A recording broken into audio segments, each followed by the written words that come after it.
Yayasan Masyarakat Peduli Tuberkulosis atau YAMALI TB bekerjasama dengan United Nations Children's Fund atau UNICEF, yakni Badan Perserikatan Bangsa-Bangsa yang bekerja untuk perlindungan dan penyelamatan anak, menggelar pertemuan orientasi tuberkulosis anak tingkat Kota Makassar. Kegiatan itu berlangsung di Hotel Golden Tulip Makassar, Rabu 7 Januari 2026.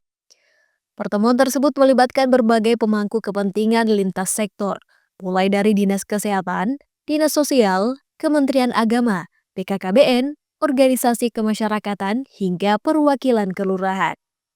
Ketua YAMALI TB Kasri Riswadi menyebut jika kegiatan tersebut bertujuan membangun sinergi dalam mendukung program eliminasi tuberkulosis, terutama pada kelompok anak dan remaja yang rentan. Menurut Kasri, Indonesia saat ini masih menempati posisi kedua dunia dalam jumlah kasus TBC. Oleh karena itu, upaya penanggulangan harus dilakukan secara kolektif dan berkelanjutan. Kegiatan ini ya sengaja melibatkan lintas sektor ya karena kita ingin ya mereka ya dengan kekuatannya, dengan kapasitasnya ya itu juga bisa memberikan ya kontribusi untuk ya program yang sedang kita usung ini. Jadi ya program ini ya adalah program penanggulangan tuberkulosis. Ya kami ya sebagai CSO ya sebagai lembaga atau komunitas yang punya konsen dalam hal penanggulangan TBC, kita tahu ya TBC adalah penyakit menular yang ya masih menjadi persoalan besar di negara kita ya sebagai negara dengan penyumbang kasus ya TBC terbesar kedua di dunia setelah India. Ya kita ya perlu untuk bersama-sama untuk mengambil peran terkait dengan ini.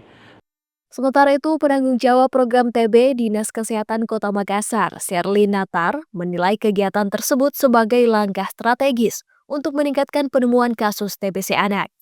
Makassar itu merupakan pintu masuk dari semua lini kan. Jadi yang jelas Makassar angka penemuan kasusnya tinggi. Dengan keterlibatan Makassar melibatkan bukan cuma puskesmas, rumah sakit, klinik, dokter praktek swasta, dokter praktek, agar semua kasus-kasus yang ada di layanan kesehatan ini bisa masuk dalam penemuan kasus dan dapat tercatat. Ya. Dari tingkat provinsi, penanggung jawab program TB Dinas Kesehatan Provinsi Sulawesi Selatan, Andi Julia Yunis menegaskan, jika TBC anak masih sulit terdeteksi di masyarakat. Menurutnya, Dinas Kesehatan Provinsi Sulsel terus melakukan berbagai intervensi, mulai dari screening portable X-ray, screening di lapas dan rutan, hingga edukasi dan pemeriksaan di sekolah-sekolah. Kegiatan yang sudah kita lakukan, beberapa intervensi yang sudah dilakukan, yaitu tadi kita sudah melakukan screening di 16 kabupaten kota. Nah, andalan kita sekarang ini adalah screening dengan menggunakan portable X-ray.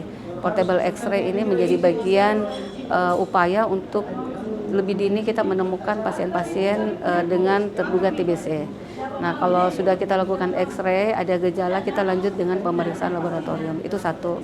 Kemudian yang kedua, upaya yang sudah dilakukan adalah kita screening di komunitas, dalam artian lapas rutan. Itu sudah kita lakukan di 24 kabupaten kota juga.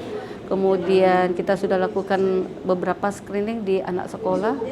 Nah, selain screening anak sekolah, kita juga lakukan edukasi. Jadi edukasi harapannya anak sekolah bisa membantu kami menemukan orang-orang dengan terduga TBC minimal di lingkungan keluarganya dulu atau tetangga. Dengan dukungan multisektor, Julia berharap program tersebut mampu mempercepat langkah menuju eliminasi tuberkulosis di Sulawesi Selatan pada tahun 2030. Ahmad Kifari M, Muhammad Reza Waharam, Unhas TV.